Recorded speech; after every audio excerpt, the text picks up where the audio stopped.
ओम शांति। 30 जनवरी 2026 के ईश्वरीय महावाक्य। गुड मॉर्निंग मीठे मीठे रूहानी बच्चों। आज की मुरली में बाप दादा हमें याद दिला रहे हैं कि हम इस सर्वोत्तम कल्याणकारी संगम युग में रहते हैं। इस युग में हम आत्माओं को सतो प्रधान बनना है और पतित से पावन बनने का धंधा निभाना है।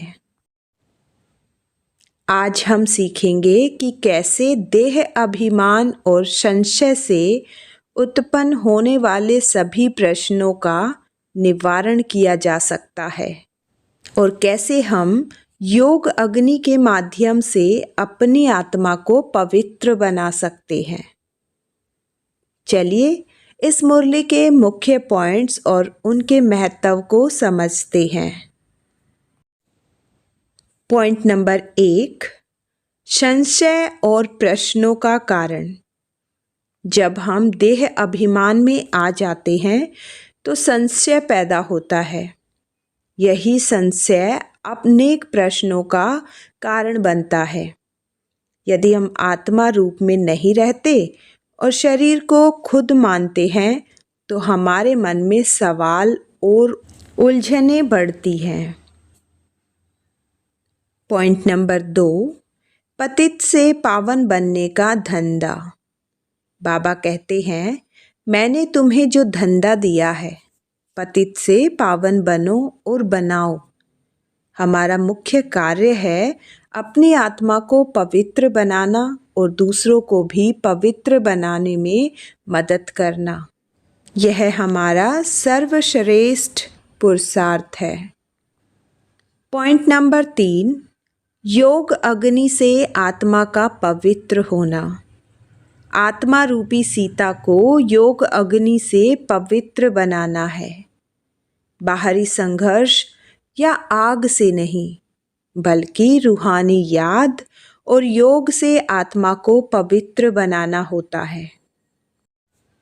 पॉइंट नंबर 4, सम्मुख सुनने और मधुबन का महत्व।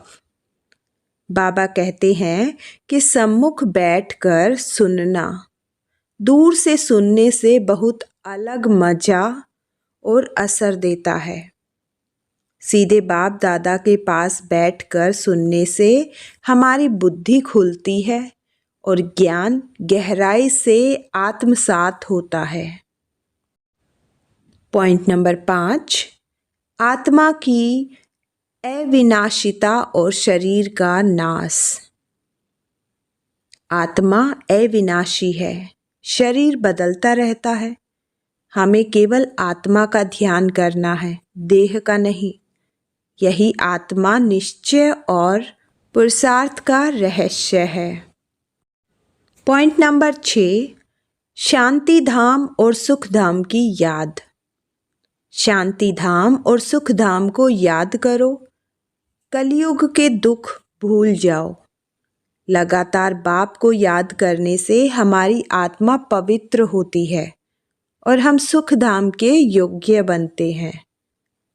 तो चलिए अब सुनते हैं मुरली को विस्तार से। ओम शांति।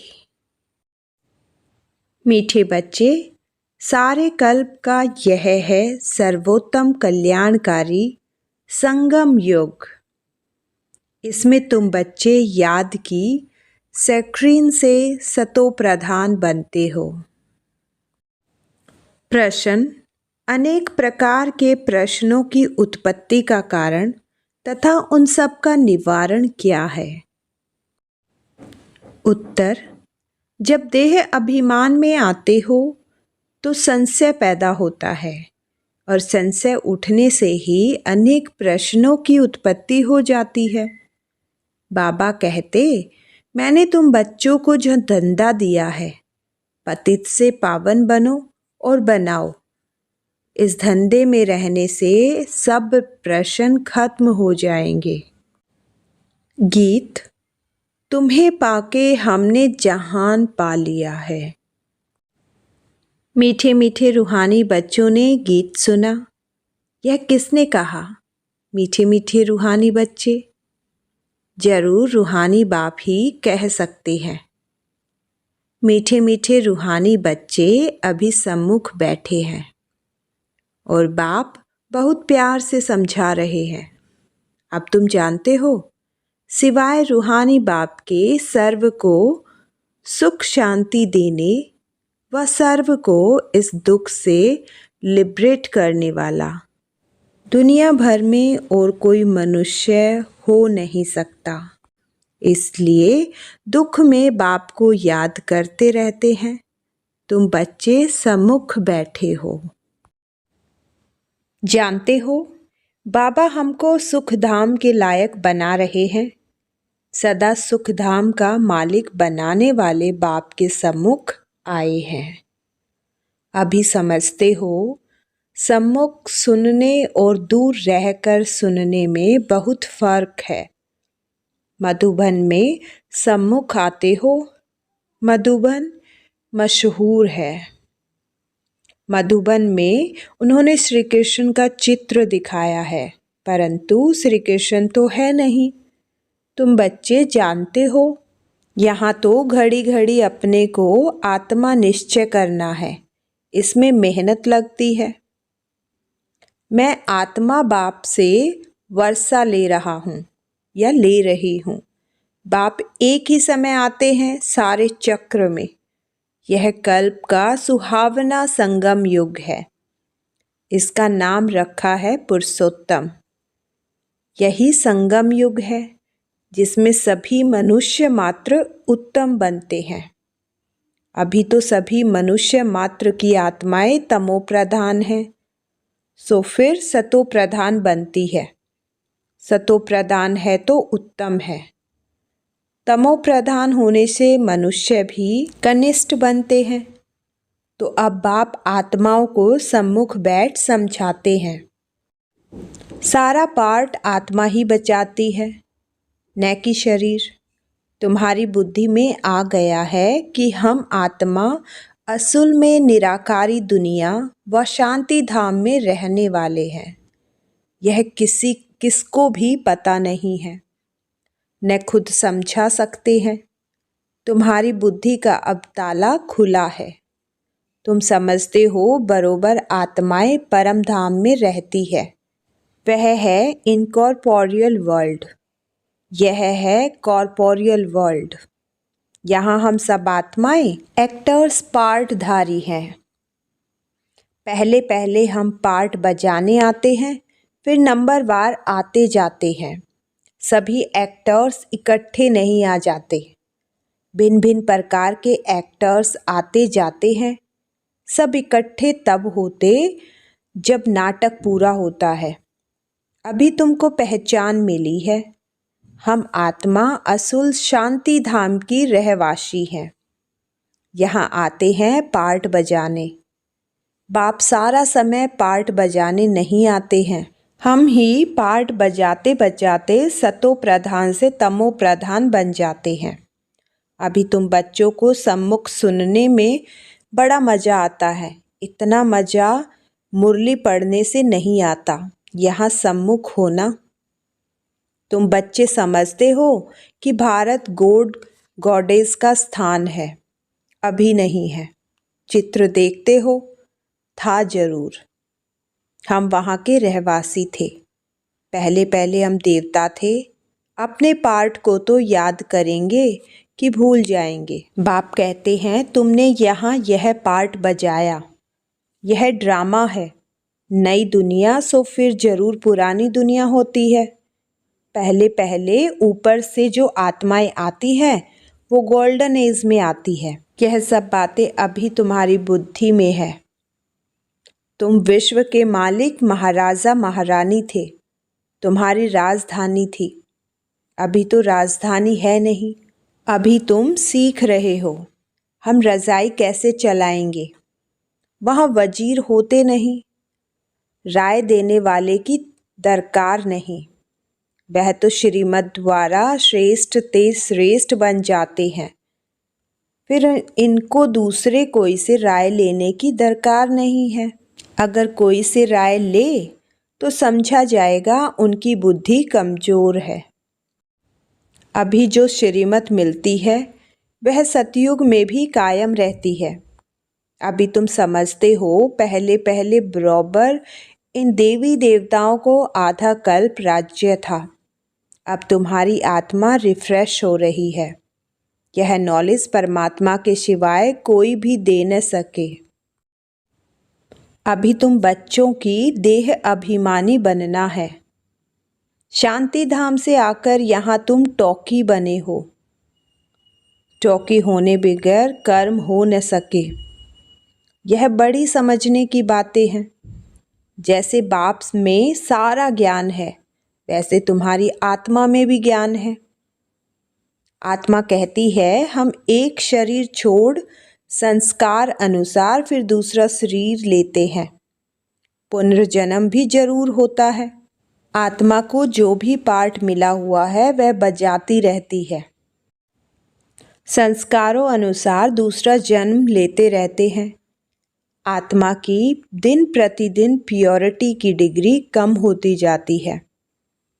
पतित अक्षर द्वापर से काम में लाते हैं, फिर भी थोड़ा सा फर्क जरूर पड़ता है। तुम नया मकान बनाओ, 1 मास के बाद कुछ जरूर फर्क पड़ेगा। अभी तुम बच्चे समझते हो बाबा हमको वर्षा दे रहे हैं। बाप कहते हैं हम आए हैं तुम बच्चों को वर्षा देने। जितना जो पुरुषार्थ करेगा उतना पद पाएगा। बाप के पास कोई फर्क नहीं है। बाप जानते हैं हम आत्माओं को पढ़ाते हैं।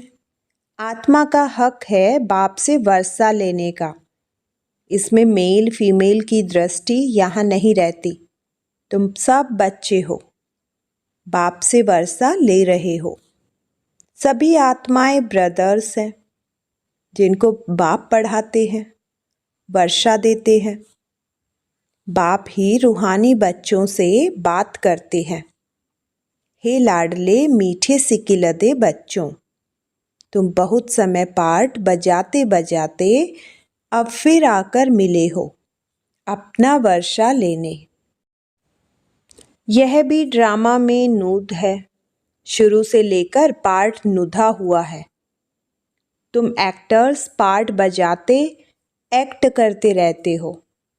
आत्मा अविनाशी है, इसमें अविनाशी पार्ट नुधा हुआ है। शरीर तो बदलता रहता है। बाकी आत्मा सिर्फ पवित्र से अपवित्र बनती है, पतित बनती है। सतयुग में है पावन। इसको कहा जाता है पतित दुनिया। जब देवताओं का राज्य था तो वॉइसलेस वर्ल्ड थी, अभी नहीं है। यह खेल है ना, नई दुनिया सो पुरानी दुनिया, पुरानी दुनिया फिर नई दुनिया। अभी सुख धाम स्थापन होता है, बाकी सब आत्माएं मुक्ति धाम में रहेंगी। अभी यह बेहद का नाटक आकर पूरा हुआ है। सब आत्माएं मच्छरों में सल जाएंगी। इस समय कोई भी आत्मा आए तो पतित दुनिया में उनकी क्या वैल्यू होगी? वैल्यू उनकी है जो पहले पहले नई दुनिया में आते हैं। तुम जानते हो जो नई दुनिया थी वह फिर पुरानी बनी है। नई दुनिया में हम देवी देवता थे, वहाँ दुख का नाम नहीं था। यहाँ तो अथाय दुख है। बाप आकर दुख की दुनिया से लिबरेट करते हैं। यह पुरानी दुनिया बदलती जरूर है पर तुम समझते हो बरोबर हम सतयुग के मालिक थे, फिर 84 जन्मों के बाद ऐसे बने हैं। अब फिर बाप कहते हैं मुझे याद करो तो तुम स्वर्ग के मालिक बनेंगे। तो हम क्यों न अपने को आत्मा निश्चय करें और बाप को याद करें। कुछ तो मेहनत करनी होगी ना। रज़ाई पाना कोई सहज थोड़े ही है। बाप को याद करना है। यह माया का वंडर है जो घड़ी घड़ी तुमको भुला देती है। उसके लिए उपाय रचना चाहिए। ऐसे नहीं मेरा बनने से याद जम जाएगी, बाकी पुरुषार्थ क्या करेंगे? नहीं, जब तक जीना है पुरुषार्थ करना है, ज्ञान अमृत पीते रहना है। यह भी समझते हो हमारा यह अंतिम जन्म है। इस शरीर का भान छोड़ देही अभिमानी बनना है। गृहस्थ व्यवहार में भी रहना है, पुरुषार्थ जरूर करना है। सिर्फ अपने को आत्मा निश्चय कर बाप को याद करो। त्वमेव माता च पिता त्वमेव, यह सब है भक्ति मार्ग की महिमा। तुमको सिर्फ एक अल्फ को याद करना है, एक ही मीठी सैक्रीन है, और सब बातें छोड़ एक सैक्रीन मतलब बाप को याद करो। अभी तुम्हारी आत्मा तमो प्रधान बनी है, उनको सतो प्रधान बनाने के लिए याद की यात्रा में रहो। सबको यही बताओ बाप से सुख का वर्षा लो। सुख होता ही है सतयुग में। सुखधाम स्थापन करने वाला बाबा है। बाप को याद करना है बहुत सहज। परंतु माया का ऑपोजिशन बहुत है, इसलिए कोशिश कर मुझ बाप को याद करो तो खाद निकल जाएगी। सेकंड में जीवन मुक्ति गाया जाता है। हम आत्मा रूहानी बाप के बच्चे हैं, वहाँ के रहने वाले हैं। फिर हमको अपना पार्ट रिपीट करना है। इस ड्रामा के अंदर सबसे जास्ती हमारा पार्ट है। सुख भी सबसे जास्ती हमको मिलेगा। बाप कहते हैं तुम्हारा देवी देवता धर्म बहुत सुख देने वाला है और बाकी सब शांति धाम में ऑटोमेटिकली चले जाएंगे। हिसाब किताब चुकतू कर। जास्ती विस्तार में हम क्यों जाएं? बाप आते ही हैं सबको वापस ले जाने। मच्छरों से दर्शय सबको ले जाते हैं। सतयुग में बहुत थोड़े होते हैं। यह सारी ड्रामा में नुद्ध है। शरीर खत्म हो जाएंगे। आत्मा जो अविनाशी है वह हिसाब किताब चुकतू कर चले जाएगी। ऐसे नहीं कि आत्मा आग में पड़ने से पवित्र होगी। आत्मा को याद रूपी योग अग्नि से ही पवित्र होना है। योग की अग्नि है यह। उन्होंने फिर नाटक बैठ बनाए हैं। सीता आग से पार हुई। आग से कोई थोड़े ही पावन होना है।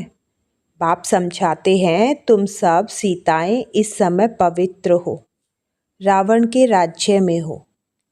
अब एक बाप की याद से तुमको पावन बनना है। राम एक ही है।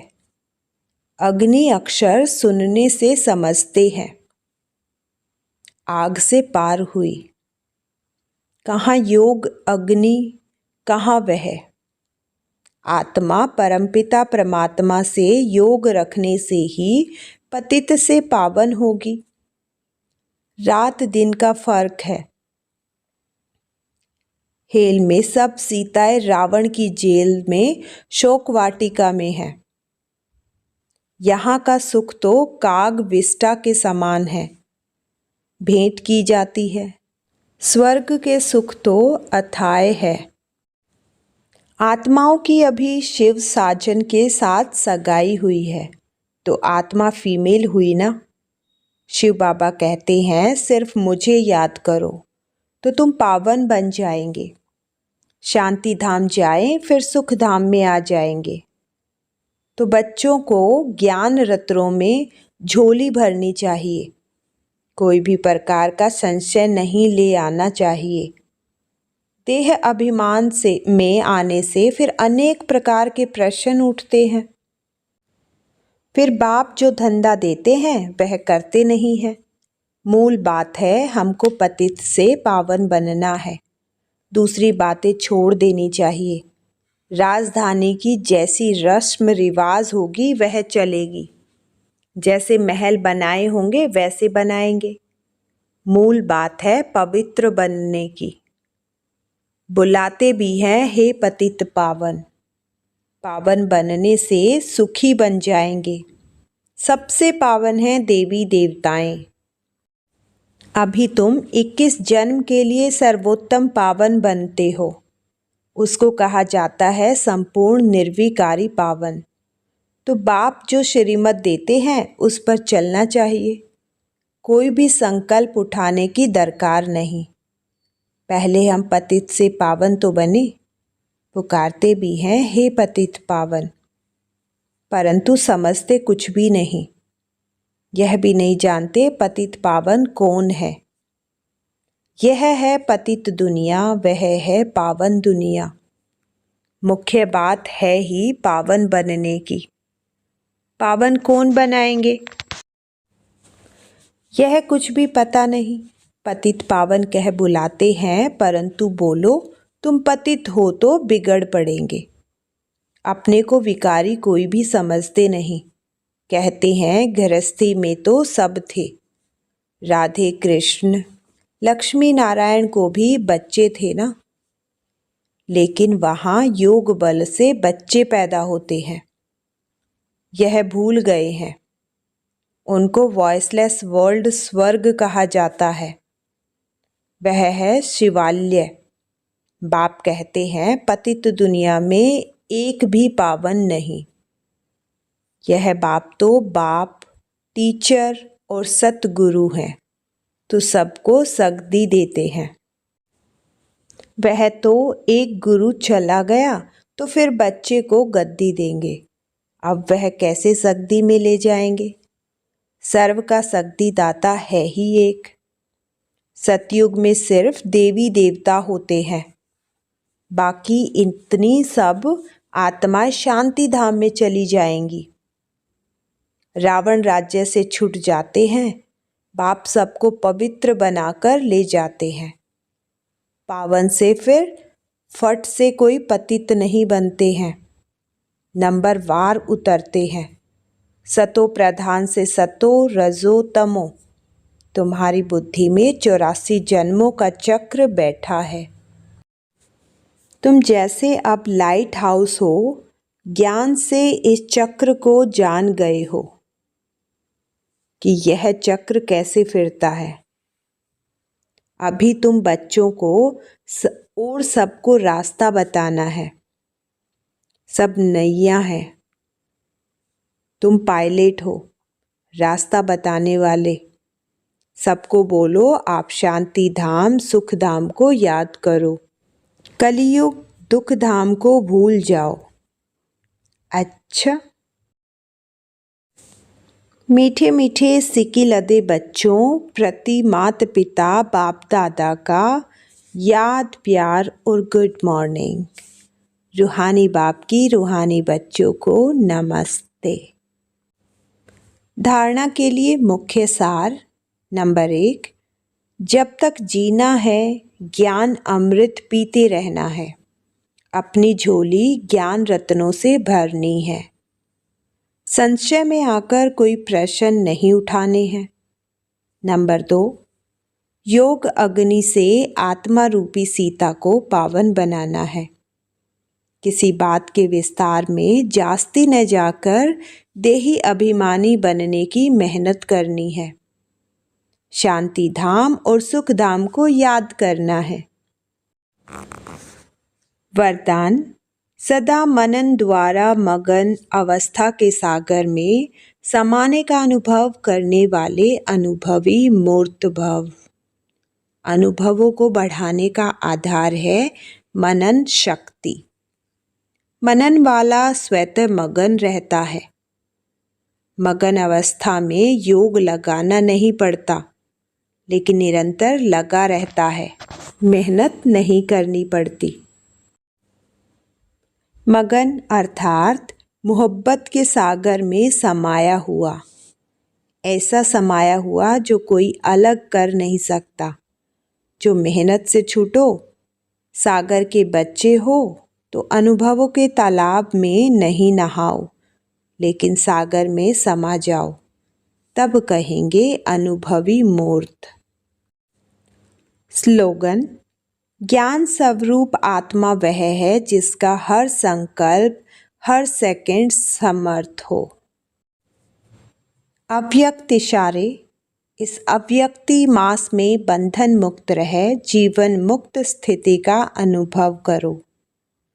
यदि कोई भी स्वभाव, संस्कार, व्यक्ति अथवा वैभव का बंधन अपनी तरफ आकर्षित करता है, तो बाप के याद की आकर्षण सदैव नहीं रह सकती। कर्मातीत बनना माना सर्व कर्म बंधनों से मुक्त। न्यारे बन प्रकृति द्वारा निमित्त मात्र कर्म कराना। यह न्यारे बनने का पुरुषार्थ बार बार करते रहो। सहज और स्वतः यह अनुभूति हो कि कराने वाला और करने वाला यह कर्मेंद्रियां है ही अलग। तो मीठे मीठे रूहानी बच्चों, आज की मुरली से हमने यही सीखा कि सारे प्रश्नों की जड़ देह अभिमान है और उनका समाधान सिर्फ एक बाप की याद में है। बाबा हमें बार बार यही स्मृति दिलाते हैं कि हमारा मुख्य धंधा है पतित से पावन बनना और बनाना।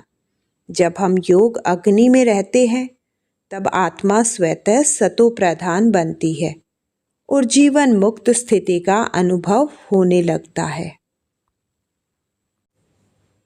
आज अपने आप से एक प्रश्न पूछे, क्या मैं देह अभिमान में आकर संशय तो नहीं बढ़ा रहा हूँ, या फिर आत्मा निश्चय करके बाप की याद में मगन रहने का पुरुषार्थ कर रहा हूँ। अब आप भी मुझे कमेंट में ज़रूर बताइए, आज की मुरली से आपने अपने जीवन के लिए कौन सा एक संकल्प लिया, कौन सी बात आपके दिल को सबसे ज़्यादा छू गई। आपका एक एक कमेंट हम सब के लिए प्रेरणा बनेगा।